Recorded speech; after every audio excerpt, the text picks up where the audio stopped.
Capítulo 14. El viento nocturno agitaba las ramas de los árboles. Carlota sentía la atmósfera seca, el aire pegajoso. Escuchó voces en la puerta de la calle y al abrir encontró dos caras que había temido no volver a ver en su vida. «Hola, adelante». Quitó la cadena de seguridad y Kraft y Meehan entraron en la cocina. Meehan llevaba consigo varios instrumentos para medir temperaturas. Apenas pusieron un pie en el interior de la casa, se quedaron inmóviles, como si hubieran echado raíces. El aire estaba cargado hasta el punto de producir una sensación de sequedad en las fosas nasales. Los dos jóvenes intercambiaron miradas. «Deberíamos haber traído el detector de iones», dijo Kraft. «Lo haremos la próxima vez». Carlota los miraba desde el living sin saber qué deseaban hacer a continuación. Los muchachos bien vestidos y educados permanecieron en la cocina. Hablaban en un susurro. «¿Podríamos ir al dormitorio?», preguntó Kraft. «Sí, por supuesto». Carlota encendió la luz del pasillo y la bombilla se balanceó sobre sus cabezas. Sus sombras ondulaban lentas por las paredes. Ella abrió la puerta. «¡Santo cielo!», exclamó Meehan. «¡Dios mío!», dijo Kraft, sobrecogido. Carlota los observaba atenta. El hedor alcanzaba ahora hasta la sala, donde permanecían de pie. Parecía tener casi una consistencia palpable a su alrededor y se filtraba por las narices hasta los pulmones. Era un olor dulce y desagradable, parecido al del cadáver de un gato en descomposición. Kraft retrocedió hasta el pasillo. «Si tuviéramos un detector electrónico de olores, podríamos determinar a qué huele exactamente», dijo. «Es peor por la noche», comentó Carlota. «No me extraña que usted tuviera prisa porque viniéramos pronto», expresó Kraft. Meehan hizo algunas mediciones de la habitación mientras procuraba respirar por la boca. «Frialdad generalizada y pareja», señaló. «¿Cuándo empezó esto?», quiso saber Kraft. «Hace 3 meses». «¿Y siempre es lo mismo?». «Sí». En una conversación con Cindy previa a la visita de los dos jóvenes, habían acordado que Carlota solo hiciera mención de los olores. Las zonas frías, los objetos volantes, pero que callara toda referencia a su visitante nocturno y a las agresiones sexuales. «Últimamente hemos visto demasiados charlatanes», había explicado Cindy, «y si este par sabe algo de este tipo de cosas, pronto descubrirá la verdad. Si solo son otros estafadores, no habremos avanzado mucho, y cuanto menos sepan de algunas cosas, mejor para ti». Pero ahora Carlota dudaba si era bueno callar parte de la verdad. De hecho, Kraft y Meehan parecían saber muy bien lo que estaban haciendo e incluso habían detectado de inmediato el extraño olor. A su lado se sentía reincorporada a la realidad y pensaba que juntos podrían luchar contra esa pesadilla. Kraft se cubrió la nariz con un pañuelo y volvió al dormitorio. Se escucharon algunos cuchicheos, pero hablaban en una jerga científica que resultó incomprensible para Carlota. Meehan depositó el manómetro sobre la mesa de noche, lo encendió y esperó unos segundos para hacer la lectura. Después, él y Kraft volvieron al pasillo y cerraron la puerta tras ellos. Carlota, la voz temblorosa, preguntó: «¿A qué se debe?». «¿Podríamos volver al living?», preguntó Kraft. «Hay algunas cosas que nos gustaría conversar con usted». Ella se sentó en el sofá, preparada para escuchar lo peor. Kraft buscaba dar una explicación que fuera lo menos aterradora posible para la mujer. Y Mehan, sentado a su lado, observaba atentamente a Carlotta. Las marcas en el techo se llaman poltergismo. ¿Poltergismo? Preguntó Carlotta sorprendida. Es una traducción literal del alemán y significa espíritu juguetón. Se utiliza para describir travesuras, en fin, jugarretas de tipo infantil, como hacer volar objetos por el interior de la habitación, explicó Mehan, o encender y apagar las luces. Sí, dijo Carlotta con voz inexpresiva, pero es muy extraña esta coincidencia de zonas frías y mal olor. Pues nunca se da al mismo tiempo, comentó Kraft. ¿Qué trata de decirme? Es posible que aquí también haya otro fenómeno. Mehan no quitaba los ojos del rostro de Carlotta. Preguntó: Señora Moran, ¿nunca la ha tocado algo recibiendo un empujón o ha sido aprisionada por una fuerza que usted no pudiera explicarse? ¿Alguna vez ha visto algo desusado? Bueno, yo... Todo ha sido muy confuso. Por supuesto, comprendo perfectamente, dijo Kraft con mucha amabilidad. Verá, el asunto es un poco más complicado de lo que pensamos, explicó Mehan. El corazón de Carlotta latía deprisa. Cada nervio, todas las fibras de su ser deseaban gritar, revelarles toda la verdad. Pero se contuvo, en espera de que aquellos mismos lo averiguaran. Aquí hay más de lo que parece, comentó Kraft. Permanecieron un momento en silencio. El aire parecía adherirse a su piel, a sus cueros cabelludos. Comprendieron lo horrible que debían ser tener que vivir en una casa en esas condiciones. Esperaban que ella diera algo y la miraban con sus caras juveniles, inteligentes. Todo estaba oscuro y silencioso alrededor del lugar. ¿Van a hacer una investigación?, preguntó Carlotta temerosa. Si usted no se opone, dijo Mehan, por favor, háganla. Saldré un momento, explicó Kraft. Carlotta asintió con un gesto. Kraft sacó una linterna del coche e iluminó con ella los cimientos de la casa. Mehan, entretanto, había ido al dormitorio para hacer una segunda lectura del manómetro y anotar los resultados en una libreta negra. Carlotta los observaba desde la puerta abierta. ¿Qué es lo que pasa en esta casa?, preguntó. Nada extraño. Hay informes de que ha ocurrido algunas veces. Lo miró aproximar el contador al armario. Los números empezaron a cambiar donde había estado antes la zona fría. Recorrieron varias veces el sector y en cada oportunidad hacían nuevas anotaciones. Hay algunas cosas que suelen asociarse con este olor, dijo Mehan. ¿Qué tipo de cosa? Hay muchas publicaciones contradictorias al respecto y muy pocas en las que se pueda confiar. Por favor, ¿qué tipo de cosas? Mehan alzó la vista para mirarla. El tono de voz de la mujer había cambiado. Estaba asustada. Hay informes de una anciana en Londres. Son los mejor documentados sobre este olor. ¿Qué le pasó? Vivió con el hedor durante 16 años. 16 años.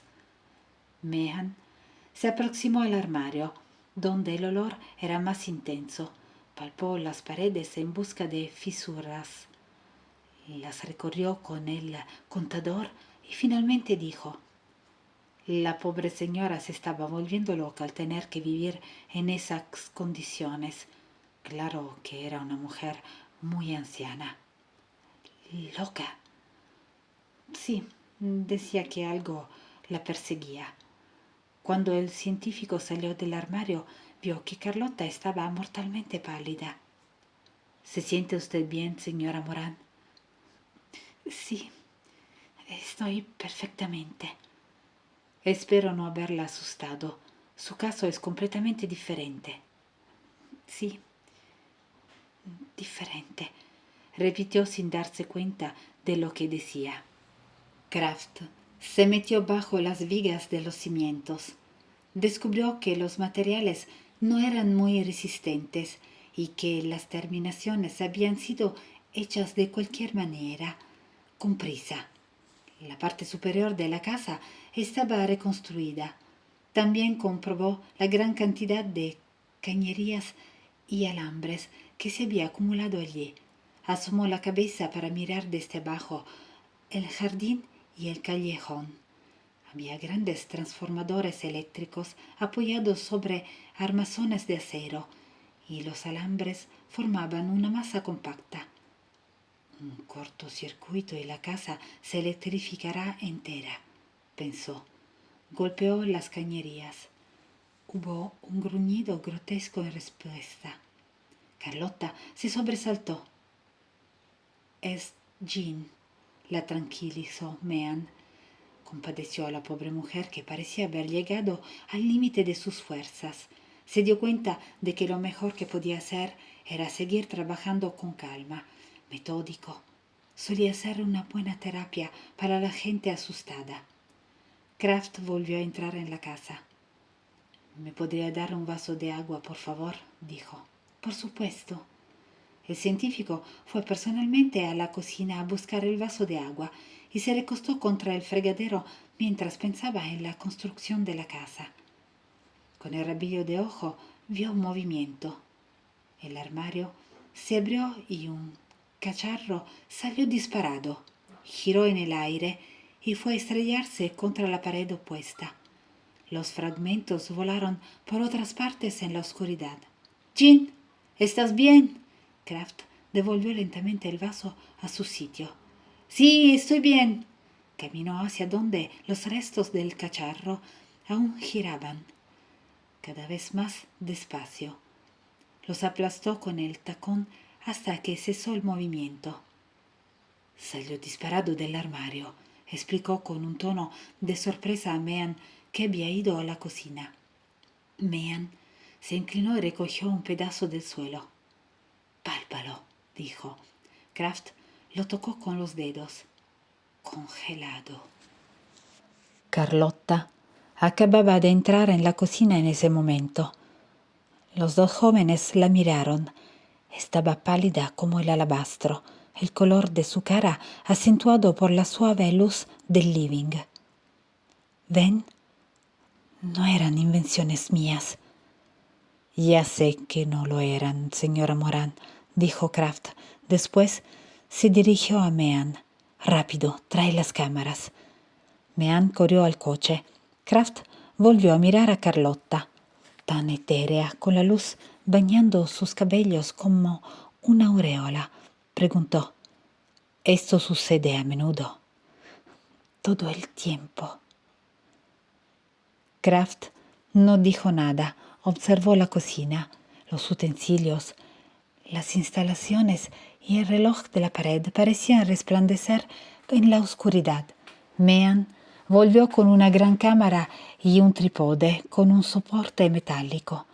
Kraft la puso de manera que la lente enfocara la cocina e instaló dentro una placa fotográfica, después de sacarle la cubierta protectora. «Mantendremos abierto el obturador, así que no se acerquen a la cocina». Mean se inclinó e hizo funcionar un diminuto resorte de metal. Carlota escuchó el ruido y tuvo la extraña sensación de que la cámara parecía absorber la luz, como un ojo mágico, ciego y mecánico. Los tres volvieron al living. «¿Podrán tomar fotos?», Si se produce el más ligero movimiento, quedará registrado como una mancha borrosa. A veces el ojo no alcanza a percibir los movimientos que una lente detecta. Se sentaron en el sofá y estuvieron charlando hasta la medianoche. Carlotta les contó su experiencia con el psiquiatra. Parecieron satisfechos de que ella hubiera interrumpido la terapia. Se mostraron curiosos e inquisitivos respecto a Billy y a las niñas. Kraft quería entrevistarlos a todos juntos, lo que era imposible porque Carlotta había enviado a los chicos a casa de una amiga. A pesar de que la atmósfera era seca, eléctrica y llena de violencia, Carlotta se sintió segura aquella noche en la que, recostada, vestida, sobre la cama, le llegaba el murmullo de la conversación de Kraft y Meehan en el living. Habían traído una cámara más pequeña con un motor adjunto, que probaban de vez en cuando. Kraft disparaba de 6 a 10 tomas a diferentes velocidades, y el ruido que hacía calmaba a Carlotta como si fuera un metrónomo. Esa noche no pasó nada. Alrededor de las 2:30, Carlotta despertó de un ligero sueño. 2 hombres susurraban a su lado y habían llevado con ellos las cámaras al dormitorio. Junto a la puerta, murmuró Meehan, se escuchó el ruido de varias tomas de 35 milímetros. ¿Está usted despierta, señora Moran?, preguntó Kraft. Divisó a las 2 figuras recortadas contra el umbral de la puerta. ¿Lo ha visto?, quiso saber Meehan. Carlotta se alzó lentamente del lecho. Habían cerrado la persiana, pero la oscuridad no revelaba nada extraño. Ella tuvo el presentimiento de que él surgía desde algún distante y odioso pozo en ese momento. Meehan instaló la gran cámara y el trípode junto a la ventana, cerca del armario. Kraft susurró: ¿Huele usted algo, señora Moran? Sí, cada vez más, respondió aterrada. Toda la casa estaba en silencio. Carlotta se aproximó a Kraft. Se escuchó un sonido suave, metálico, cuando las aberturas de la cámara se dilataron. El calentador estaba encendido, a pesar de que no hacía frío. En ese momento, en la oscuridad opaca, empezó a formarse un área azul sobre la puerta. Se mantuvo en el aire, próxima al armario. Se hizo transparente y desapareció. ¿Había visto antes algo semejante?, preguntó Kraft en un susurro. No estoy segura. Meehan reemplazó la película de la cámara por una nueva. Carlotta se aproximó más y más a un rincón. Observaba y aguardaba. Lo sintió moverse titubeante en el otro extremo de la pared. Casi no tengo ya película, dijo Kraft. Meehan sacó un rollo de su bolsillo y se lo entregó a su compañero, que se sentó en el borde de la cama para recargar la cámara. En voz muy baja preguntó a Carlotta: ¿Ha dicho que había visto antes algo parecido? Puede ser. No estoy segura. Kraft la miró. La cara de la mujer temblaba en la noche. Sus ojos iban de uno a otro hombre en un movimiento constante. Estaba aterrada. «Jean», murmuró Meehan. Kraft se dio la vuelta. En la pared opuesta, sobre la puerta del armario, se produjo un resplandor azul que desapareció en las tinieblas. Todo estaba en silencio. «¿Lo filmaste?» «No, sucedió demasiado deprisa». Carlotta observó cómo Meehan reemplazaba la película y Kraft tomaba fotos de la pared. Lo sintió ahora en el extremo contrario. Iba de un lado a otro en su búsqueda. «Jean». Se había formado una nube que explotó en una infinidad de serpentinas de un gas azulado que desapareció por la puerta. ¿Lo has filmado? Creo que sí. Por un instante todo estuvo en calma. Carlotta sintió humedecerse la piel. Él estaba nervioso y se movía cada vez más rápido, ansioso de que los hombres se marcharan pronto. Hubo un estallido de estática de una pared y rebotó exactamente sobre la cabeza de Kraft. ¿Estás bien, Jean? No, no me alcanzó. Un gruñido metálico se escuchó bajo la casa. Kraft apoyó la cámara sobre una rodilla y aumentó la exposición. Meehan sintió que Carlotta se aproximaba a él, arrimándose contra la pared. Durante varios minutos estuvieron preparados, pero no sucedió nada. Sus ojos ya estaban acostumbrados a la oscuridad. Todo el dormitorio parecía poblado de pálidas sombras a punto de ponerse en movimiento. Se produjo un centelleo en la pared. Cientos de granos de arena iridescente despidieron luz y desaparecieron devorados por una corriente de aire frío. «¡Qué mal olor!», comentó Meehan. «¿Cómo sientes la piel? Está ardiendo. Debe haber una gran carga eléctrica aquí».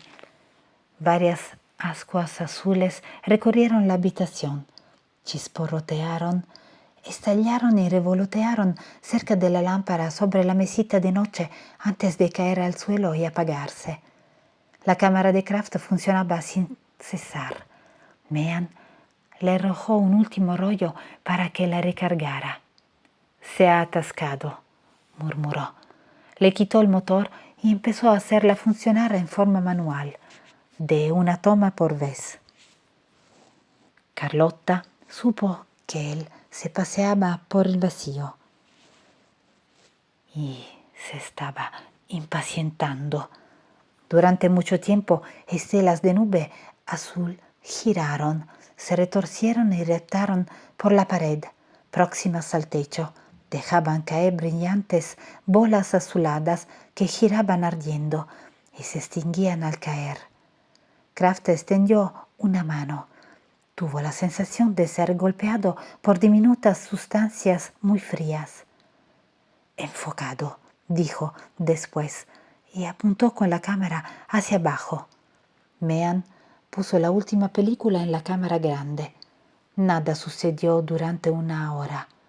Una luz grisácea empezó a dibujarse sobre los árboles de la calle. Kraft alzó la persiana. El frío y el silencio del amanecer imperaban por todas partes. Meehan estaba tan cansado que tenía que sacudir la cabeza para poder mantenerse despierto. Carlotta miró la casa de sus vecinos, donde sus hijos dormían tranquilos. Por primera vez en mucho tiempo, tuvo la esperanza de que la normalidad volvería a su vida. Kraft le sonrió y con gran amabilidad dijo: «Ha sido una noche espectacular, ¿verdad?». «Nunca antes había visto nada semejante», comentó Meehan. Ella los miró como si fueran salvadores venidos de un planeta muy lejano y preguntó: «¿Nunca había visto nada así?». Meehan negó con la cabeza. Se preguntó si debía decirles toda la verdad, pero lo cierto era que él tenía miedo de aparecer, lo que significaba que, de alguna manera, los dos jóvenes representaban un peligro para él.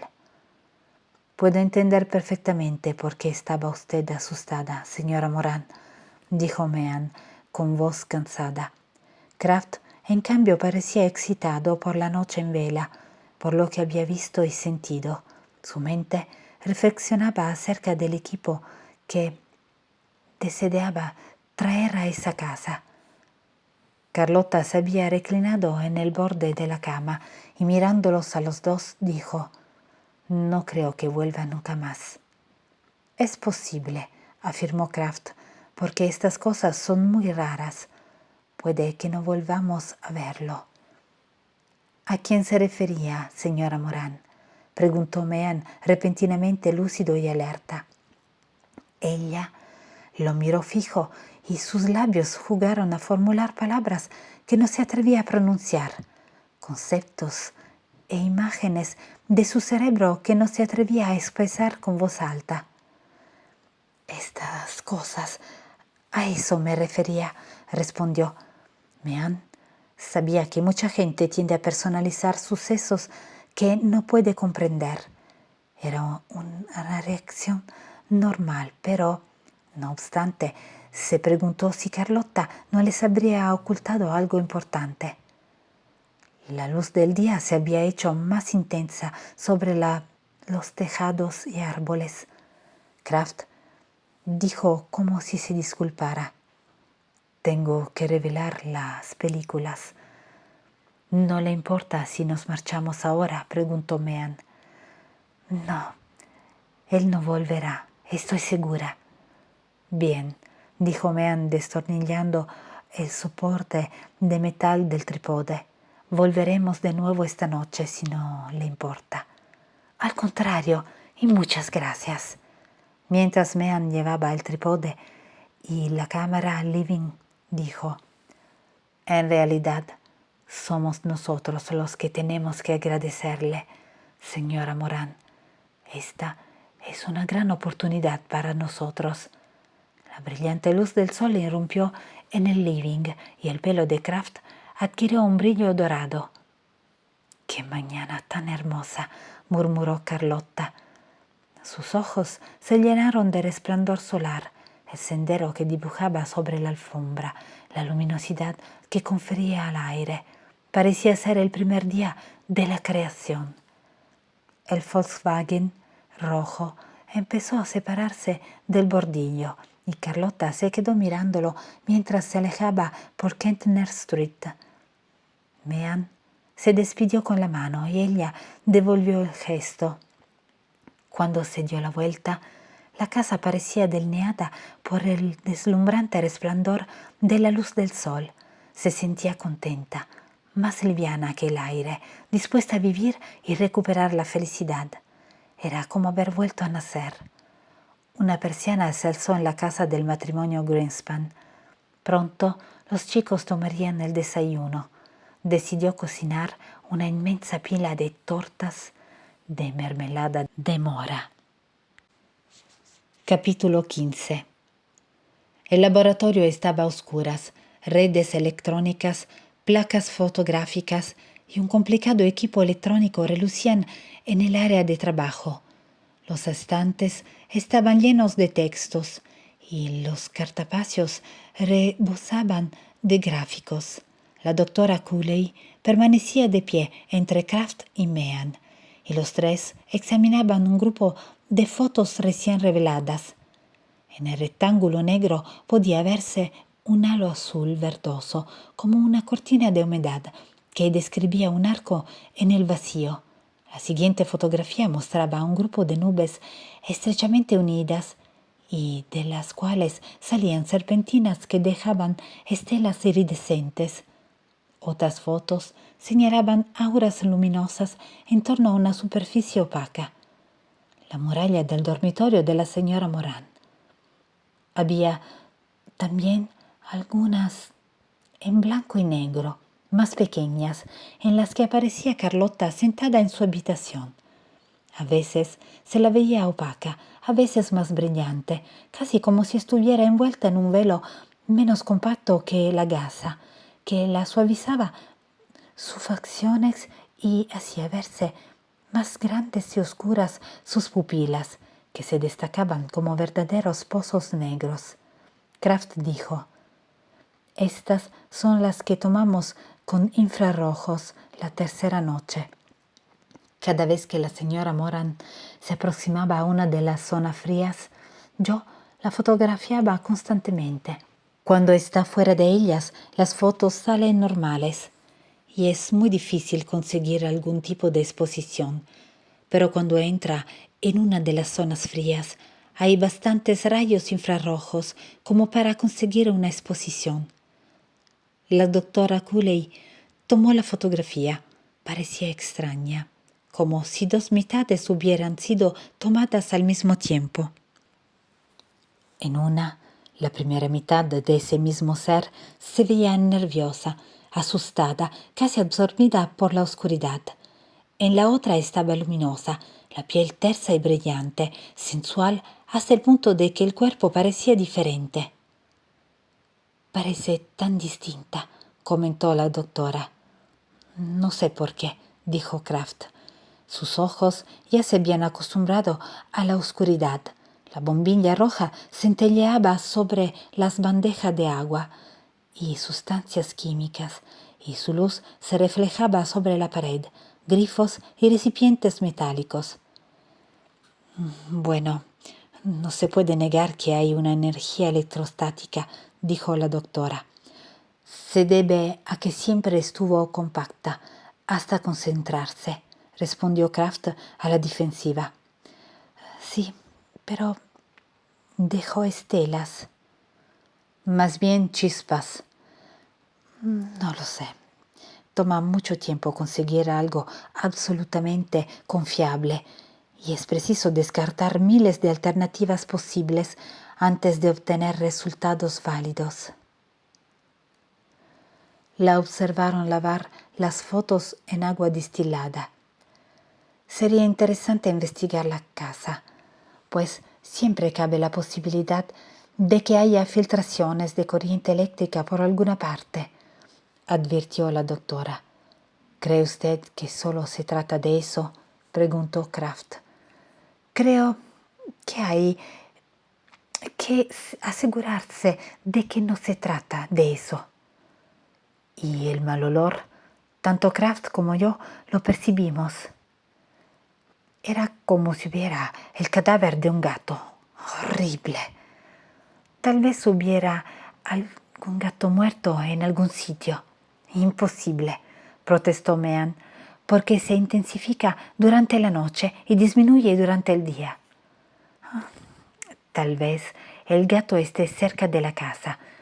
No hay que olvidar que el viento cambia de dirección por la noche y sopla desde el océano de oeste a este. La doctora Cooley siempre se mostraba escéptica ante todo lo que no se hubiera medido o fotografado. El método científico se basaba en la precisión, los números, las verificaciones. Incluso cuando se sentía inclinada a creer en cosas sobre las que no había prueba alguna, no aceptaba que sus impulsos interfirieran con su trabajo. Se exigía a ella misma y a sus alumnos un riguroso análisis de toda la información conseguida en un experimento o proyecto. Creo que lo mejor será que comiencen el estudio por el mundo tradicional, ese de allí afuera. En caso contrario, se cogerán los dedos en el terreno científico. Kraft pareció sorprendido. No creo que hayamos llegado a ninguna conclusión precipitada, dijo. Es verdad, pero excluyeron desde el primer momento todas las posibles explicaciones naturales del fenómeno. Todo dependerá del material que logremos reunir en las próximas noches, dijo Mehan. Está bien, pero recuerden lo que les he dicho. Kraft no podía salir de su asombro. Su proyecto de experimentación le parecía adecuado, pero acababa de descubrir que la doctora Cooley también tenía su punto débil. Para ella la respetabilidad era muy importante. Toda su carrera dependía de eso. Había visto a demasiados de sus colegas perder el cargo, ser despedidos de las universidades o no recibir fondos como para arriesgarse. Pero eso trabajaba en laboratorios preciosos y exactos, inofensivos para el resto de la comunidad universitaria. Por eso promovía el estudio de las probabilidades del LESP, que hacía que sus alumnos fueran conocidos. Lo importante eran los experimentos seguros, controlados, que nunca se alejaban mucho de las leyes científicas aceptadas. Tal vez en su corazón aspiraba a ser readmitida algún día en el grupo de los verdaderos sabios. Para Kraft, la tradición no tenía la menor importancia. Había trabajado con ingenieros y ayudantes de laboratorios durante varios años y los consideraba esclavos de su trabajo, carentes de toda imaginación. Tal vez llegara el momento en que la doctora Cooley se viera obligada a elegir entre la parapsicología y el futuro, o la vuelta al laboratorio que había abandonado hace 30 años. Sin embargo, su advertencia no dejaba de ser inteligente. Comiencen por el mundo tradicional, ese de allí afuera. Kraft entró decidido en la oficina de planificación de la ciudad, habló con la secretaria y se sentó a esperar. La chica era extraordinariamente atractiva, pero como a la mayoría de las mujeres, su aire juvenil solo la divertía. Decidió hacerse pasar por un joven estudiante y cuando le pidió que se identificara respondió: «Soy Eugene Kraft, de la Universidad de West Coast». La secretaria se puso en comunicación con el asistente de la sección de diseño de la ciudad por el teléfono interno y dijo a Kraft: «Lo recibirá dentro de un momento. Tome asiento, por favor». El joven lo hizo en una silla que parecía haber sido diseñada especialmente para evitar que la gente estuviera cómoda en ella. Durante unos segundos observó a la secretaria, que tenía largas y esbeltas piernas y delicados tobillos. Después cerró los ojos. Diversos pensamientos pasaron por su mente, recuerdos de un pasado que solo hacía muy poco tiempo habían dejado de ser dolorosos. Su vida de niño había estado llena de inquietudes, de actividades, y siempre había conciencia de ser diferente de sus hermanos. Algo en su interior lo hacía distinto al resto de la gente que conocía. Ni demasiado estudios, ni demasiado aficionado a los deportes. Prefería la soledad de su dormitorio, donde podía efectuar interminables viajes con su imaginación y habitar en un mundo de su invención, a veces durante horas. Sus amigos y compañeros de trabajo lo encontraban extraño, se burlaban y lo llamaban monstruo, lo que solía preocupar a sus padres. Pero Harry y Sadie Kraft estaban ciertos de una cosa. A diferencia del resto de sus hijos, Eugene tenía cerebro y lo usaba. Un cerebro bien entrenado que, dedicado a una actividad práctica, le aseguraría una vida libre de cuidados y preocupaciones. Con el beneplácito de sus padres, había ingresado en la universidad para estudiar ingeniería eléctrica. Pero los estudios ordenados, con todos los problemas resueltos de antemano, pronto aburrieron su cerebro inquieto e imaginativo. Después de 2 años de carrera, había comprendido su equivocación. Sus intereses no estaban en lo práctico, sino en lo teórico. Abandonó la ingeniería por la filosofía, pero las asignaturas eran demasiado abstractas y él necesitaba alguna relación entre el pensamiento y la vida real. Una tarde le pidieron que ayudara a instalar los circuitos eléctricos que se necesitaban para un experimento en el departamento de psicología. Después de pasar una noche entera instalando el complicado equipo diseñado por la doctora Cooley, se quedó para ver el experimento. Sentía una gran curiosidad. La doctora había organizado una serie de instrumentos que reaccionaban ante el calor animal o los cambios en el sistema nervioso. Habló con ella hasta después de la medianoche y la doctora lo invitó a incorporarse a su sección en calidad de ayudante de investigación. A partir de ese momento había descubierto lo que le interesaba y su carrera había progresado con gran rapidez. Señor Kraft, la voz interrumpió sus reflexiones. Al abrir los ojos vio a un hombre calvo y gordo con la mano extendida. Sentado al otro lado del escritorio, Kraft calibró a la persona que tenía enfrente. Sin duda, era uno de los empleados de categoría inferior dentro de la organización jerárquica de la institución. Podía, por tanto, ser intimidado, pero habría que hacerlo con cautela, a la defensiva. Los ceniceros llenos de colillas, manchas sobre la alfombra, el desorden de los libros indicaban que no era un hombre que supiera organizarse a la perfección. Y Kraft decidió despojarse de la máscara de alumno universitario y actuar como miembro de una organización prestigiosa. Pertenezco al departamento de psicología de la Universidad de West Coast. Estamos llevando a cabo una investigación sobre la posible influencia de los cambios atmosféricos en los cambios emocionales. Y el proyecto incluye un análisis de las concentraciones iónicas, la interferencia electrónica, los esquemas de microondas, etc. Todo eso me suena más a física que a psicología. Soy ingeniero electrónico. El empleado hizo un gesto con las cejas.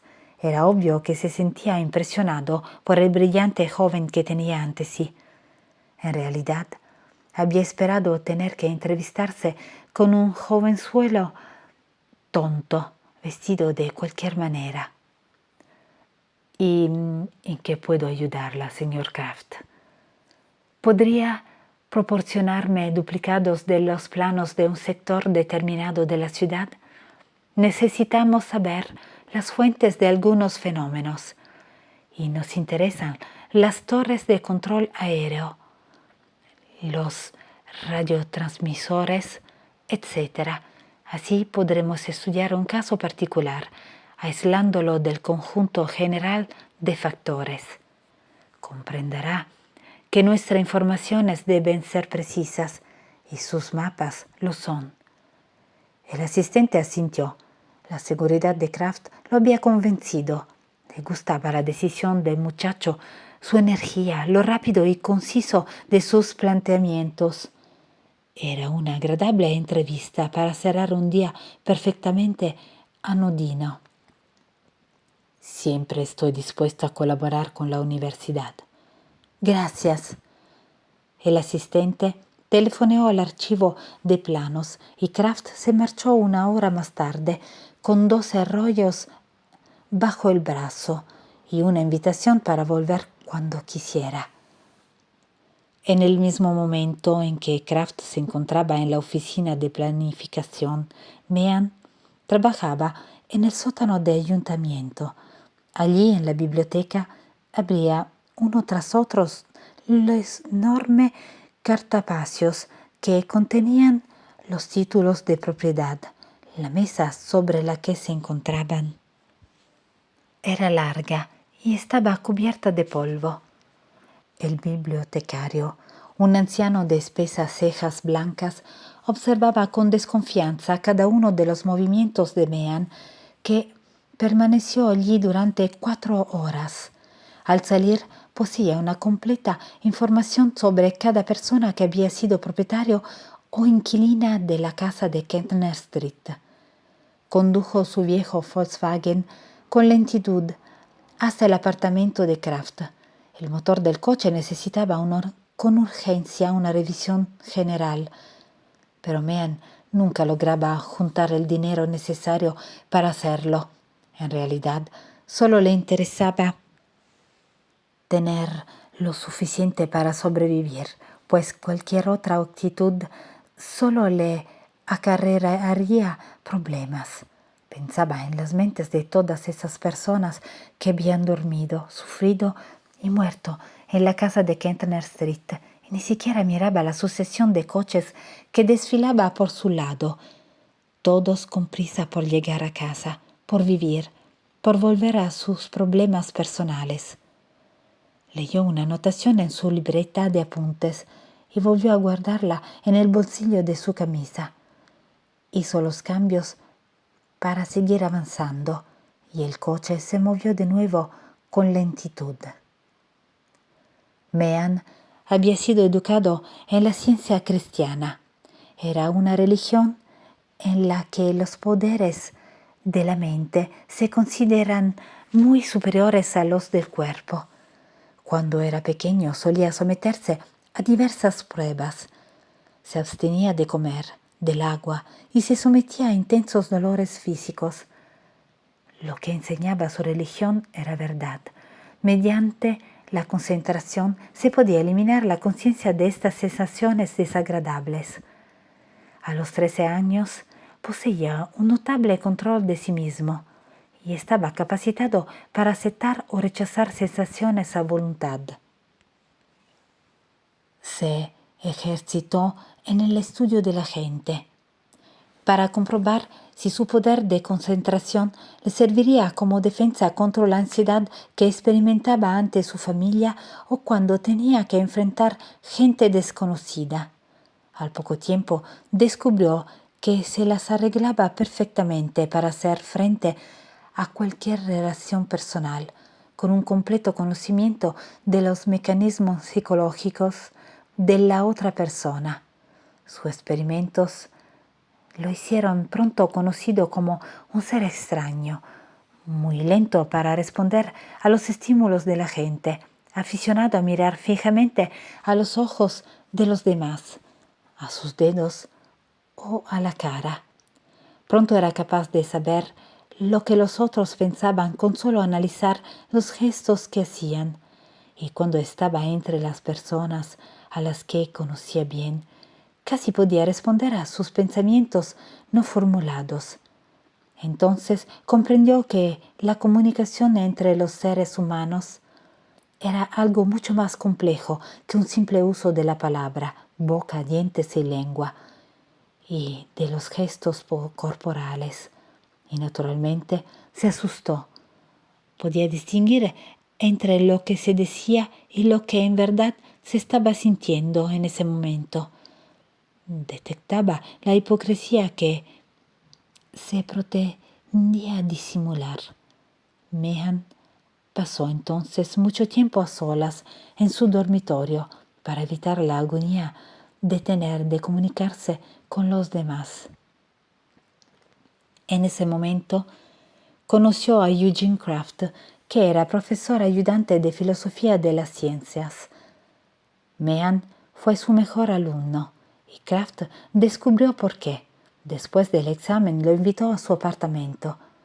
Meehan se había dado cuenta de que se trataba de una prueba, pero reprimió su desconfianza natural. Ya había aprendido que llevaba demasiado tiempo viviendo con un secreto que lo torturaba. Esa noche tuvieron el siguiente diálogo. Tú no has seguido mi curso porque te interesara la materia, ¿es verdad? Supongo que no. ¿Sería indiscreto preguntarte cuál es tu verdadero interés? No, pero me costaría explicarlo.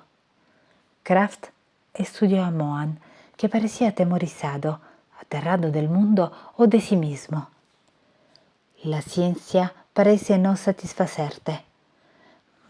No, pero mi idea de ciencia no es estudiar las reacciones de ratas que corren sobre una parrilla electricada.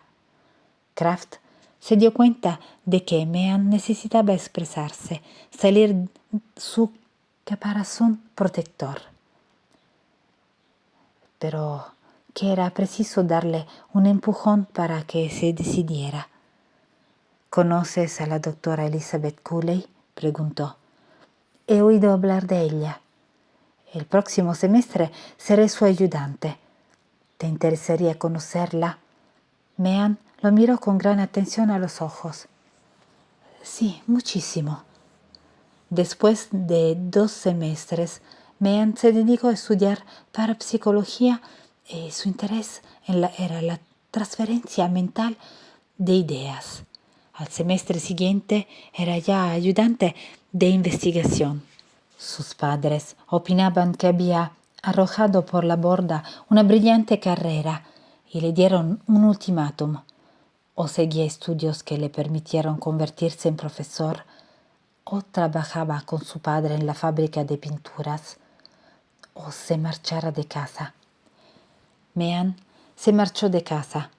Vivió 2 semanas en la YMCA antes de que Kraft descubriera su situación y lo invitara a compartir su apartamento. Cuando Meehan conoció a la doctora Cooley y a Kraft, se sintió por primera vez en su vida en terreno firme. 2 personas con experiencias muy diversas. Eran también extraordinariamente receptivas al pensamiento humano. A su lado pudo desarrollar sus potencialidades y a fines de ese año se le conoció como el ser más dotado para transmitir y recibir imágenes en la Universidad de West Coast. La doctora, sin embargo, le había recomendado que no utilizara esta habilidad, sino con extrema discreción y siempre para fines estrictamente profesionales. Al enterarse el matrimonio Meehan de que su hijo no solo se estaba especializando en parapsicología, sino que también trabajaba junto a Kraft en esa sección, decidieron desheredarlo. Meehan trató de tomarlo con filosofía, comprendía la ansiedad de sus padres por su futuro, su deseo de que trabajara dentro del mundo convencional, pero él había dedicado su vida a otra cosa, aunque ignorara a dónde podía conducirlo. De lo único que estaba seguro era de que sin Kraft habría sucumbido hace mucho tiempo en el aislamiento y el ridículo. Bien, dijo Kraft, dime qué has encontrado. La casa ha tenido 3 propietarios y 5 ocupantes antes de la familia Moran. Fue construida en 1923 por la Owens Real Estate. El primer dueño fue un empleado del ferrocarril, un italiano que trabajaba para la línea Hollywood-Santa Mónica. Murió en 1930. Y el segundo propietario fue un ferretero y vendió la casa en 1935. La compró entonces un granjero paralítico de Oklahoma que tenía una familia muy numerosa. La abandonaron en 1944. La casa estuvo un año desocupada. Kraft hizo un gesto de asombro con las cejas y murmuró: cualquiera pudo ocuparla durante ese tiempo. Ya lo había pensado, cualquiera, gente de paso, vagabundos. No sé qué podría significar este hecho para nuestro trabajo. Sigue. A continuación, viene una japonesa viuda que vivió en la casa hasta 1957 y murió en ella. El próximo es un verdulero jubilado de Ohio. Se marchó en 1973. Eso significa que estuvo vacía varios años antes de que la ocupara la señora Moran. Meehan asintió mientras se guardaba la libreta en el bolsillo. Kraft se frotó los ojos con gesto cansado y dijo: muchos viejos han vivido en esa casa y hay diversos esquemas psíquicos, varias muertes. ¿Cuál es tu conclusión, Joe? Meehan se encogió de hombros. No tengo ninguna, pero algo apareció en esas fotos. Hubo un largo silencio. Kraft sacó un disco de Vivaldi de su cubierta y lo puso en el tocadiscos. Los compases dulces y espirituales de la música barroca llenaron el apartamento. ¿Qué sabemos hasta el momento? Que algún tipo de actividad electrostática puede ser la respuesta más razonable, contestó Meehan. Tal vez deberíamos consultar al departamento de meteorología. Las capas de ionización cambian con las estaciones del año y eso afecta a la gente. Está bien. Yo haré una investigación más completa de todos los esquemas de ondas electromagnéticas que hay en la casa. Mean no había terminado de asentir con la cabeza cuando se sintió descorazonado. Dijo: «Costará mucho dinero». Kraft se sentó y con un suspiro sugirió: «Tal vez deberíamos pedir que nos financien el proyecto». ¿Qué material podríamos presentar? Solo tenemos algunas fotos. Creo que bastarían para demostrar que tenemos un buen material por investigar. Mean movió los hombros indiferente. De acuerdo, hagamos algunos sondeos. Escucharon a Vivaldi. Kraft parecía optimista respecto a las posibilidades de financiación. Las fotos no eran perfectas, pero sí inquietantes. Habría que elaborar un presupuesto detallado para el equipo que necesitarían, y dijo: «Tengamos confianza. ¿Qué me dices de los aspectos paranormales del caso?» Puede deberse a cualquier causa, incluso simple telequinesis producida en forma inconsciente por cualquiera de los habitantes de la casa. Incluso las luces y figuras invisibles. ¿Por qué no? De acuerdo, ¿qué otra explicación podría haber? Que se tratara de una proyección. Sí, asintió Kraft, en cuyo caso podría estar provocada por algunos de los que viven en la casa o, Kraft alzó los ojos, de los que han muerto en ella. Kraft se recostó en la silla. Los compases gratos y refinados de la música de Vivaldi siempre lo relajaban, ayudándole a pensar. Habría una tercera posibilidad, explicó, que se trate de algún tipo de información que haya quedado almacenada en la casa y que sea reactivada por la presencia en ella de algunos individuos. Nosotros, pero si solo actuamos como filmadores o las agujas de un tocadiscos que solo reproducen lo que ya está grabado. Exactamente, y nuestras conciencias activan el fenómeno. ¿Qué cantidad de energía sería precisa para provocar un despliegue audiovisual como el que hemos visto? Eso, amigo mío, es lo que tendremos que averiguar. Se callaron un momento, hasta que Mean, más optimista ahora, exclamó: «¿Qué diablos? Lo único que podemos hacer es seguir investigando. Tarde o temprano llegaremos a conocer la explicación verdadera». Kraft se reclinó aún más para poder pensar mejor. Cualquiera que sea la explicación, espero que lo que la causa vuelva a aparecer.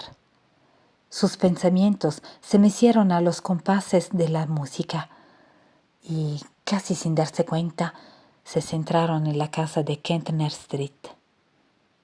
Kraft y Mean volvieron a la casa aquella noche, y lo primero que hizo Kraft fue estudiar las posibilidades filtraciones subterráneas de electricidad.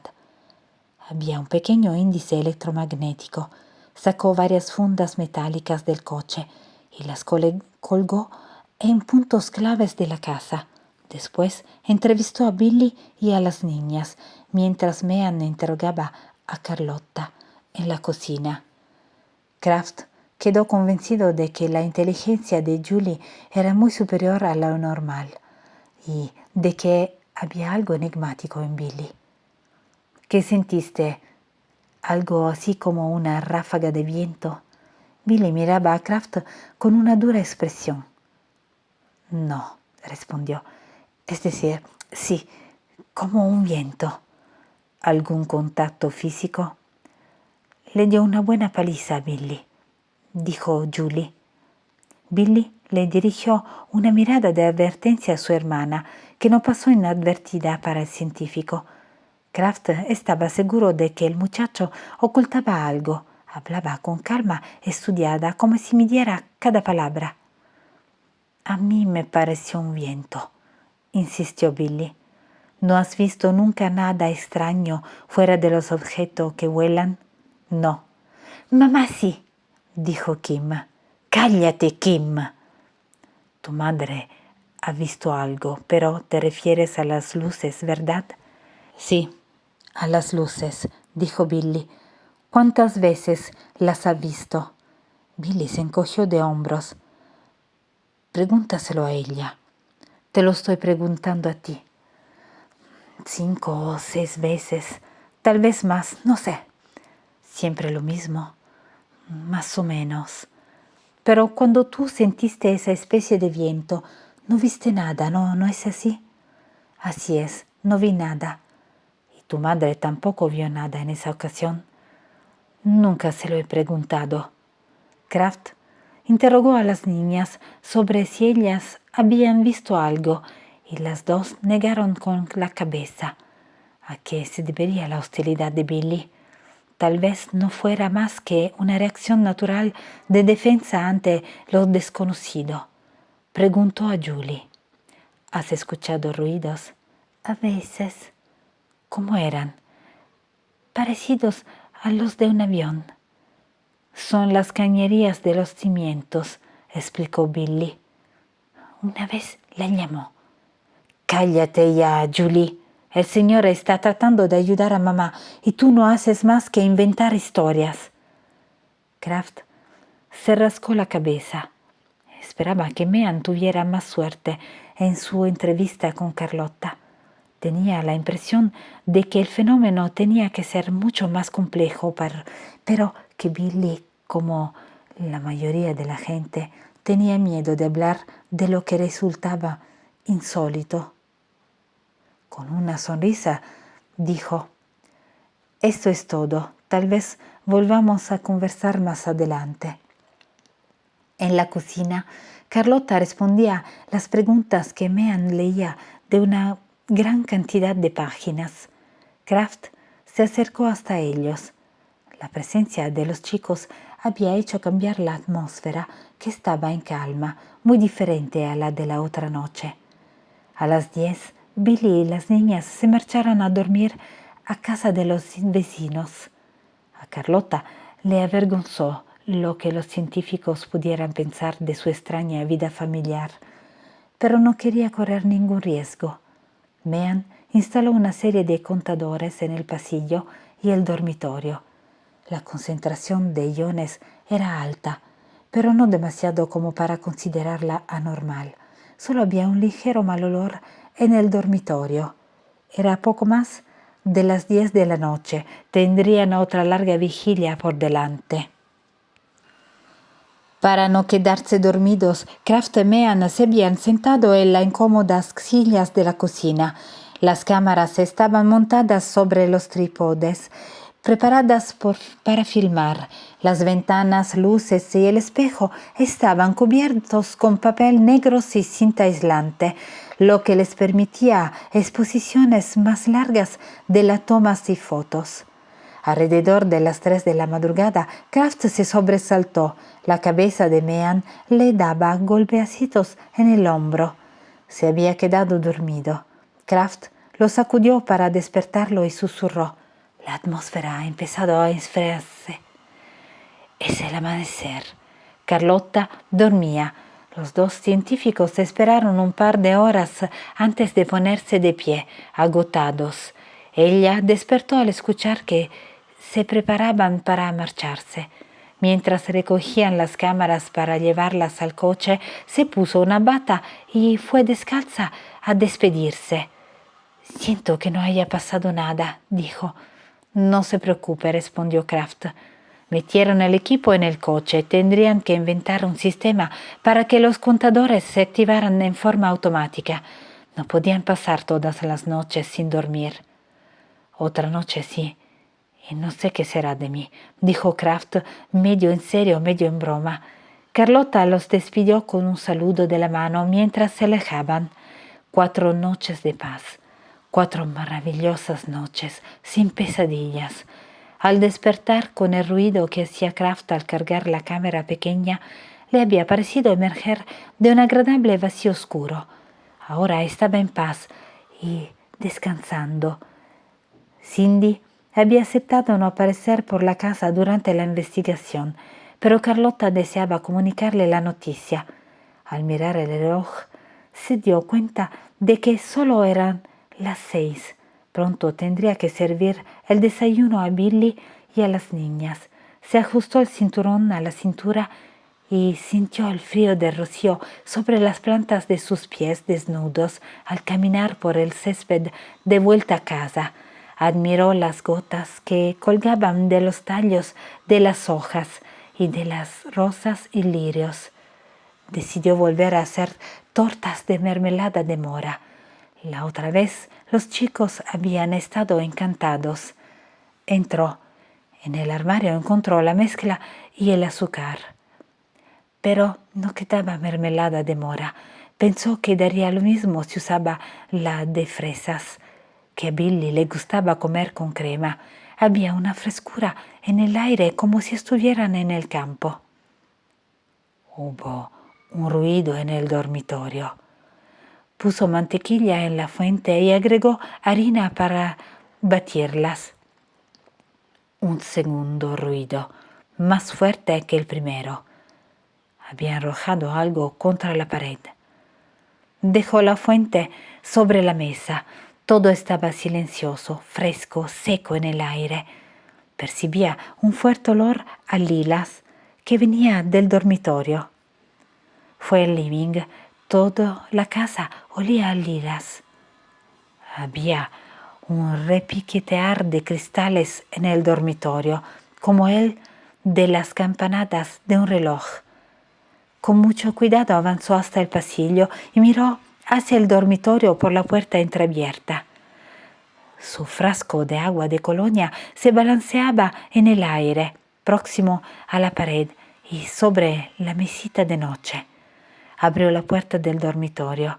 Una botella de cosméticos se levantó de su sitio, se revolvió lánguida en el aire y se partió en dos. La caja de los polvos explotó, llenando la habitación de un polvo rosa de agradable olor. «Ah, así se irá el odor», exclamó en voz alta riendo. Entró en la habitación. La luz del sol estaba prisionera de la nube de polvo. Parecía casi iridescente, cambiante y polifacética, mientras la nube descendía hasta el suelo. Su mariposa de cristal se alzó y al desintegrarse envió una lluvia de trocitos del color del arco iris por el aire. Carlota golpeó las manos, reordenó «¡Más!».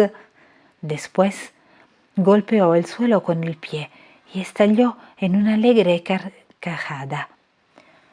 Había sufrido tanto que ahora esta exhibición absurda le parecía una demostración de la impotencia de su amante diabólico, de su próxima derrota, y por eso no podía dejar de reír.